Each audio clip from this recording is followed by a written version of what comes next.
जिज्ञासु मित्रों, अभिनंदन है आपका दिव्य सृजन स्पिरिचुअल टॉक्स में। शिव कथा के अंतर्गत हम श्रवण कर रहे थे कि किस प्रकार ब्रह्मा जी ने सृष्टि की और ब्रह्मा जी ने सृष्टि करते हुए उनके सतोगुण से, कहते हैं कि ब्रह्मा के सतोगुण से उनके 4 मानस पुत्रों का जन्म हुआ, जो कि सनकादि ऋषियों के नाम से प्रसिद्ध हुए। सनकादि ऋषि वो ब्रह्मा के पुत्र हुए और ब्रह्मा ने उनकी सृष्टि करने के बाद, उनको जन्म देने के बाद जब वो थोड़े परिपक्व हो गए तो उन्हें अपने 4 पुत्रों को बुलाकर ब्रह्मा ने कहा कि मैंने अपने तपोबल से तुम्हारी सृष्टि की है। अब मेरी इच्छा है कि तुम भी तपस्या करो और इस सृष्टि कार्य को आगे बढ़ाओ। जब यह बात उन सनकादि ऋषियों से ब्रह्मा जी ने कही तो उन ऋषियों ने ब्रह्मा जी की आज्ञा की अवहेलना करते हुए उन्हें उत्तर देते हुए कहा कि पिताश्री, हम तपस्या तो अवश्य करेंगे, परंतु आपके इस नश्वर सृष्टि को, मायावी सृष्टि को आगे बढ़ाने के लिए नहीं करेंगे। हम तपस्या करेंगे श्री हरि को प्राप्त करने के लिए, प्रभु की भक्ति को प्राप्त करने के लिए, प्रभु में लीन होने के लिए, और इस सृष्टि के, इस आपकी जो ये नश्वर सृष्टि है, आपकी जो ये मायावी क्रियाशील सृष्टि है, उसमें फंसे रहने के लिए नहीं, इस काल चक्र में फंसने के लिए नहीं, अपितु ईश्वरीय सत्ता को प्राप्त करने के लिए, उस अनंत को जानने के लिए, उस ब्रह्म में लीन होने के लिए हम तपस्या करेंगे। आपकी सृष्टि के लिए हम तपस्या नहीं करेंगे। जब यह बात कही तो ब्रह्मा जी को बड़ा क्रोध आया कि मेरे ही पुत्र मेरी आज्ञा की अवहेलना कर रहे हैं। और तब ब्रह्मा जी ने ऐसी चिंता को देखकर कि ये सृष्टि का कार्य कैसे आगे बढ़ेगा, यह विचार कर उस समय ब्रह्मदेव ने और अपने 6 मानस पुत्रों को जन्म दिया। ये ध्यान रखें कि मानस पुत्र कहा जा रहा है क्योंकि ब्रह्मा के मानस पुत्र ही हो सकते हैं। हमारे चैनल पर ब्रह्मा जी को लेकर एक और वीडियो है जिसमें बताया गया है कि ब्रह्मा जी ने क्यों सरस्वती जी से विवाह किया जबकि वो उनकी पुत्री थी।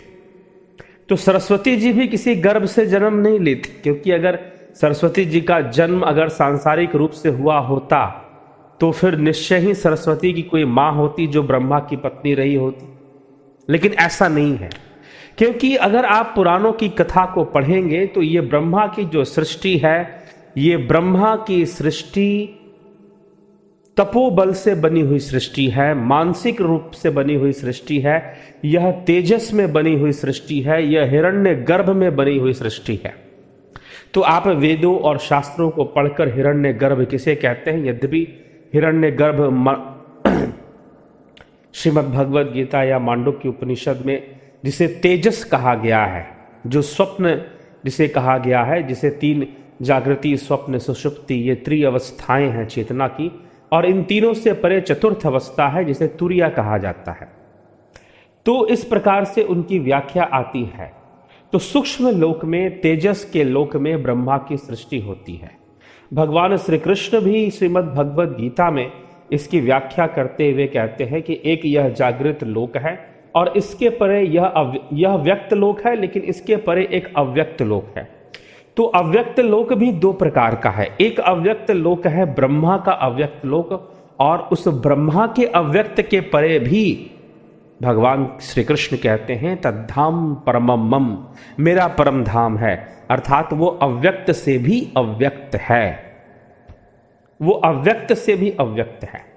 तो जब गीता व्याख्या जब इस चैनल पर होगी तो उसमें ये सारा विषय और बढ़िया से स्पष्ट होगा, और शीघ्र ही श्रीमद् भगवद गीता की व्याख्या इस चैनल पर शुरू होगी। तो कथा के अंदर, इस कथा के अंदर मानस पुत्रों को ब्रह्मा ने बुलाकर कहा कि तुम भी सृष्टि करो तपोबल से। तो तपोबल से जो भी सृष्टि होगी वो मानस सृष्टि ही होगी। वो सूक्ष्म जगत में ही सृष्टि हो। सृष्टि हमेशा सूक्ष्म जगत में होती है, स्थूल जगत में कोई सृष्टि नहीं होती। सूक्ष्म चीजें ही स्थूल अपनी वासनाओं और अपने कर्म वासनाओं के वशीभूत स्थूल अवस्था को धारण करते हैं। ये सृष्टि की प्रक्रिया है। तो यही शास्त्र कहते हैं, सूक्ष्म से स्थूल बनने की प्रक्रिया को वो हमारे शास्त्र जो है वो स्वीकार करते हुए नजर आते हैं। योग शास्त्र को अगर हम पढ़ें तो उससे भी ये प्रमाणित होता है कि सूक्ष्म से स्थूल बनने की प्रक्रिया बताई जा रही है। वेदांत में भी जब हम अद्वैत का अध्ययन करते हैं, मांडुक्य कारिका, मांडुक्य उपनिषदों का अध्ययन करते हैं, उसमें भी इसी ओर इशारा है कि सूक्ष्म से स्थूल होने की प्रक्रिया निरंतर चलती रहती। तो ब्रह्मा जी ने अपने मानस पुत्रों से कहा कि तुम भी सृष्टि करो अपनी तपस्या से। मानस पुत्रों ने, सनकादि ऋषियों ने मना कर दिया कि हम इस चक्कर में पड़ने वाले नहीं हैं। तब ब्रह्मा जी ने चिंता में आकर ब्रह्मा जी ने और भी अपने पुत्रों को जन्म दिया, जिसमें नारद आदि अन्य पुत्र हुए, अन्य ऋषि मुनि हुए। तो 6 ऋषियों को उन्होंने और जन्म दिया। तो 4 ये और 6 मिलाकर 10, ब्रह्मा के 10 मानस पुत्र हो गए। इन 6 ऋषियों के जो अग्रणी थे वो स्वयं देव ऋषि नारद थे। और उस समय देव ऋषि नारद को परिपक्व अवस्था को प्राप्त किया हुआ देख ब्रह्मा जी ने देव ऋषि नारद को बुलाया और देव ऋषि नारद से कहा कि हे नारद, आप जो है, मैंने अपने तपोबल से आपकी सृष्टि की है, आप और आपके भाइयों की। मेरी इच्छा है कि आप भी इस कार्य में मेरा सहयोग करें और तपस्या करें और अपने तपोबल से इस सृष्टि कार्य को आगे बढ़ाएं। तब यह सृष्टि तपोबल से ही आगे बढ़ती थी, तपस्या से। तो क्या आज भी ऐसा संभव है कि तपस्या से सृष्टि की जा सके? अगर वैसे तपस्वी हैं तो आज भी संभव है। क्यों नहीं संभव है कि तपस्या से सृष्टि की जा सके? तब ब्रह्मा के ऐसा कहने पर देव ऋषि नारद ने उत्तर देते हुए कहा कि हे पिताश्री, हे ब्रह्मदेव, आप स्वयं इस सृष्टि के रचयिता हैं, परंतु आपकी सृष्टि जो है वो त्रिगुणी माया से लिप्त है। उसमें गुण है, सतोगुण, रजोगुण, तमोगुण से यह लिप्त है। इसमें तरह तरह की छलावा, तरह तरह का माया इसमें व्याप्त है। आपकी इस सृष्टि में लिप्त होकर और आसक्त होकर कभी कोई जीव सुखी नहीं हो सकता, उसे मात्र सुख का भ्रम ही हो सकता है, लेकिन सुख की प्राप्ति उसे नहीं होने वाली। इसलिए हे पिताश्री, मुझे यह कार्य करने के लिए ना कहें। तरह तरह के जीवों को इस माया में भटकाना, मैं यह कार्य कभी नहीं कर सकता। इसलिए मैं सृष्टि कर कर ऐसा क्यों लोभ पालूं कि मैं सृष्टिकर्ता कहलाऊं? मुझे ऐसा कहलाने का कोई शौक नहीं है, कोई इच्छा नहीं है। इसलिए हे ब्रह्मदेव, मुझ पर कृपा करें और मुझे अपनी इस आज्ञा से मुक्त करें। मैं यह कार्य नहीं कर पाऊंगा, मुझसे यह कार्य नहीं हो पाएगा ये सृष्टि करना। मैं तपस्या करूंगा, लेकिन अपने प्रभु श्री हरि को प्रसन्न करने के लिए, हर और हरि को प्रसन्न करना, यही मेरे जीवन का उद्देश्य है। और मैं अपनी भक्ति से हर और हरि को प्रसन्न रखना चाहता हूं। तो देव ऋषि नारद ये देवताओं के ऋषि हुए और वैकुंठ और शिवलोक में इनका प्रवेश कभी भी वर्जित नहीं हुआ। ये जब चाहे तब कैलाश पर जाकर भगवान भोलेनाथ से मिल सकते थे और ये विष्णु जी से भी जाकर जब चाहे तब मिल सकते थे। ये दोनों ही इनको अत्यंत प्रिय थे और हमेशा ये कभी शिवलोक में है तो कभी वैकुंठ लोक में है। आगे की कथाओं में नारद जी के इस शिव कथा में बहुत सारा रोल है जो कि आपको सुनने को मिलेगा। तो ब्रह्मा जी के इस प्रकार से आज्ञा देने पर देव ऋषि नारद ने मना कर दिया और कहा कि भक्ति ही मेरे जीवन का उद्देश्य है, प्रभु का नाम स्मरण ही मेरे जीवन का उद्देश्य है और इसी से प्रभु के लोक की प्राप्ति होगी और इसी से मेरी एकाग्रता विकसित होगी। अन्यथा सृष्टि करने के चक्कर में पड़ जाऊंगा, अपनी तपस्या को सृष्टि करने में लगा दूंगा तो फिर मेरा पतन होगा। इसलिए हे ब्रह्मदेव, मुझे क्षमा करें, मैं आपकी आज्ञा की पालना नहीं कर सकता। इस प्रकार देवर्षि नारद का अनुसरण करते हुए बाकी जो 5 मानस पुत्र थे उन्होंने भी ब्रह्मा जी की आज्ञा की अवहेलना की। उन्होंने भी देव ऋषि नारद को अपना गुरु बताकर अवहेलना की और देव ऋषि नारद ने सनकादि ऋषियों को अपना गुरु बताकर कि मैं उनका शिष्य हूं और गुरु आज्ञा मेरे लिए अनिवार्य है, तो इसलिए मैं जो हूं इस कार्य में लिप्त होने वाला नहीं हूं। ऐसा विचार जो है रख दिया किसने? देव ऋषि नारद ने ब्रह्मा जी के समक्ष। और जब ब्रह्मा जी ने देखा कि पहले मेरे 4 पुत्रों ने मेरी आज्ञा की अवहेलना की और फिर अब ये मेरे 6 पुत्र भी मेरी आज्ञा की अवहेलना कर रहे हैं, यह बहुत दुखद घटना है, यह बहुत दुखद बात है। ब्रह्मा जी को थोड़ा दुख भी हुआ, क्रोध भी आया और सृष्टि करने की जो तीव्र इच्छा थी उनके ऊपर व्याप्त थी। तो मित्रों, कर्म करने की जो इच्छा है, कुछ कर दिखाने की जो इच्छा है, कुछ बना देने की जो इच्छा है, यही रजोगुण है। जब रजोगुण हावी होता है व्यक्ति के ऊपर तो वो सोचता है कि वो बहुत कुछ करेगा, बहुत कुछ दिखा देगा, दुनिया को करके दिखा देगा। तो कुछ करके दिखाने की उसके अंदर ये लालसा बनती है, ये रजोगुण के प्रभाव से ये विकसित हो जाता है। और ब्रह्मा जी उस समय रजोगुण के प्रभाव में, और रजोगुण अहंकार को भी उत्पन्न करता है, अहंकार को भी उत्पन्न करता है। और उस समय कहते हैं कि ब्रह्मा जी के अहंकार रूपी मुख से एक पुत्र का जन्म हुआ।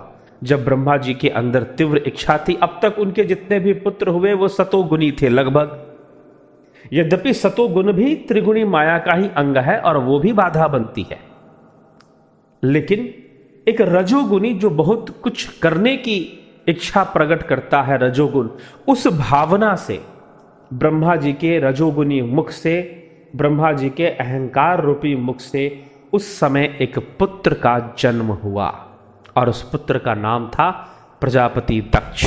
पहले वो दक्ष हुए। ब्रह्मा जी ने इस विशेष रूप से सृष्टि करने हेतु ही दक्ष की उत्पत्ति की, सृष्टि करने हेतु कि सृष्टि को आगे बढ़ाया जा सके। लेकिन अहंकार रूपी मुख से जब सृष्टि शुरू हो गई तो भगवान भोलेनाथ ने देखा कि अहंकार रूपी मुख से सृष्टि होगी तो जन्म लेने वाले जो जीव है वो अहंकार के वशीभूत होंगे, वो प्रकृति के वश में रहेंगे, वो कभी पुरुष की ओर नहीं देख पाएंगे।